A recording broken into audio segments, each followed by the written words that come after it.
చేగొంటి హరిరామ జోగయ్య కాపు ఉద్యమ నేత. గత కొన్ని సంవత్సరాలుగా అయితే మాత్రం కాపుల రిజర్వేషన్ కోసం పోరాడుతున్నటువంటి నేత. గత కొంతకాలంగా పవన్ కళ్యాణ్కి అయితే మాత్రం లేఖలు రాస్తూ సంధిస్తూ ఉన్నటువంటి, గతంలో కూడా జగన్మోహన్ రెడ్డికి లేఖలు రాశారు.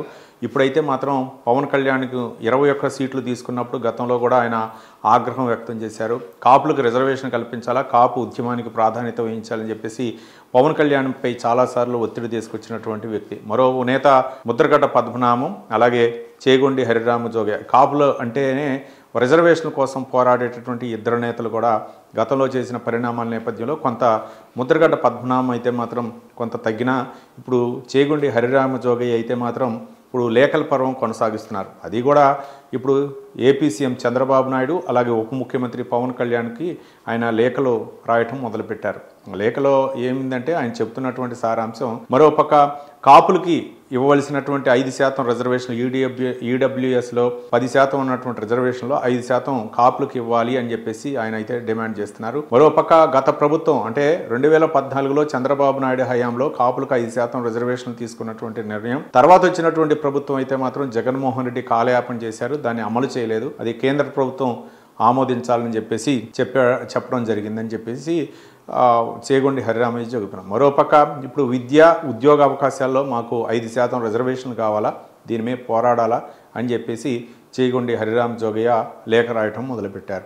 మరోపక్క బ్రిటిష్ కాలం నాటి నుంచి కూడా మేము పోరాడుతున్నాం, మాకు అయితే మాత్రం రిజర్వేషన్ కావాలని చెప్తున్నారు.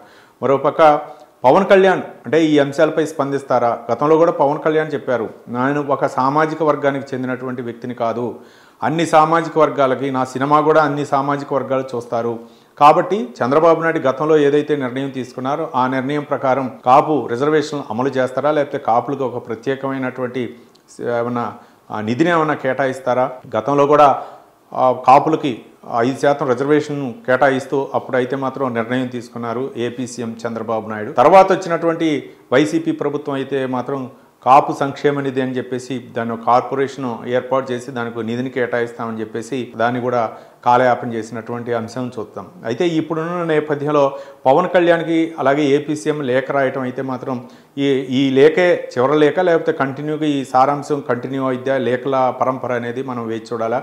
మరోపక్క కాపులకి 5% రిజర్వేషన్ అనేది కూడా గత ఎన్నో సంవత్సరాల నుంచి కూడా మన రాజకీయాల్లో చర్చనీయాంశమైంది. తెలుగుదేశం హయాంలో కూడా కాపులకు రిజర్వేషన్ కల్పిస్తూ 5% అయితే మాత్రం నిర్ణయం తీసుకున్నారు, కానీ జగన్మోహన్ రెడ్డి అయితే దాన్ని అమలు చేయలేదు. మరి జగన్మోహన్ రెడ్డి మీద అయితే మాత్రం ఒత్తిడి తీసుకురానటువంటి హరిరామ జోగయ్య ఇప్పుడు కూటమి ప్రభుత్వం అధికారంలోకి వచ్చిన తర్వాత ఒత్తిడి తీసుకొస్తున్నారు. అంటే ఒక పక్క చేగొండి హరిరామ జోగయ్యకి ఏమన్నా వైసీపీ సపోర్ట్ ఉందా లేకపోతే అనేది కూడా ఆ కోణంలో కూడా ఆలోచించాల్సినటువంటి అవసరం ఉంది.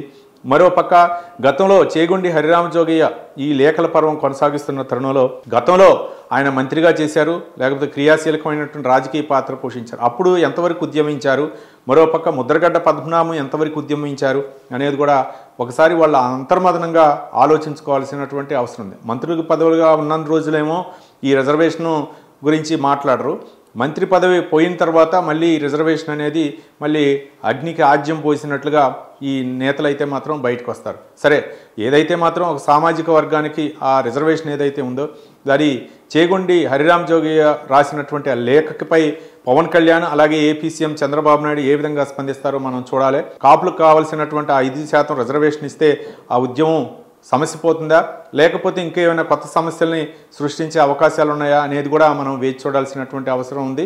మరోపక్క చేగొండి హరిరామ జోగయ్య చేసినటువంటి లేఖ ఏదైతే ఉందో దానికి పవన్ కళ్యాణ్ అవ్వచ్చు, లేకపోతే ఏపీ సీఎం చంద్రబాబు నాయుడు స్పందిస్తారా, మరోపక్క ప్రభుత్వ పరంగా ఎలాంటి నిర్ణయం తీసుకుంటారో మనం వేచి చూడాలి.